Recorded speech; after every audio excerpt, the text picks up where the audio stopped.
తెలంగాణ రాష్ట్రంలోని హనుమకొండ, వరంగల్ నగరాల మధ్య ఓ కొండపై భద్రకాళి అమ్మవారి ఆలయం ఉంటుంది. ఈ ఆలయంలో ప్రధాన దేవత అయిన భద్రకాళి అమ్మవారు భయంకర రూపంలో పెద్ద కళ్ళు, గంభీరమైన ముఖం, 8 చేతులు, వాటికి వేరువేరు ఆయుధాలతో సింహవాహనపై కూర్చుని దర్శనమిస్తుంది. క్రీస్తు శకం 625లో చాళుక్యుల రాజవంశం రాజు 2వ పులకేశి భద్రకాళి అమ్మవారి ఆలయాన్ని నిర్మించాడు. తర్వాతి కాలంలో ఈ ప్రాంతాన్ని తమ ఆధీనంలోకి తీసుకున్న కాకతీయులు అమ్మవారిని విశేషంగా పూజించేవారు.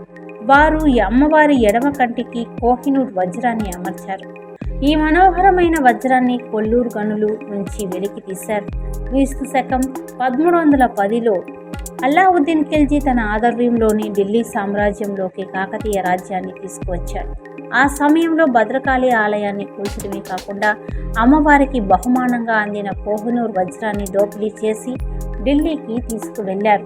బాబర్, హమయూన్ నుంచి షేర్షా సూరీకు, షేర్షా సూరీ నుంచి షాజహాన్కు, షాజహాన్ నుంచి ఔరంగజేబుకు, ఔరంగజేబు నుంచి పాటియాలా మహారాజ్ రంజిత్ సింగ్ వరకు తరతరాలుగా ఈ వజ్రం చేతులు మారింది. ప్రస్తుతం బ్రిటిష్ రాణి చేతుల్లో కోహినూర్ వజ్రం ఉంది. భద్రకాళి ఆలయాన్ని దక్షిణ భారతదేశపు స్వర్ణ దేవాలయం అంటారు. ఈ ఆలయం సూర్యోదయం, సూర్య అస్తమయం సమయాల్లో బంగారు వర్ణంలో మెరిసిపోతుంది.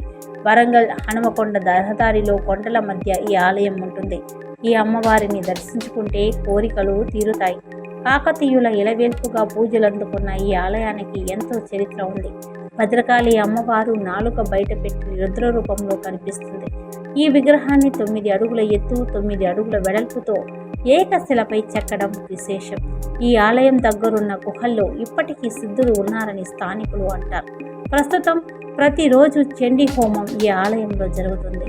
ఈ హోమంలో పాల్గొంటే కనుక పాపాలు నశించిపోతాయని భక్తులు విశ్వసిస్తూ ఉంటారు.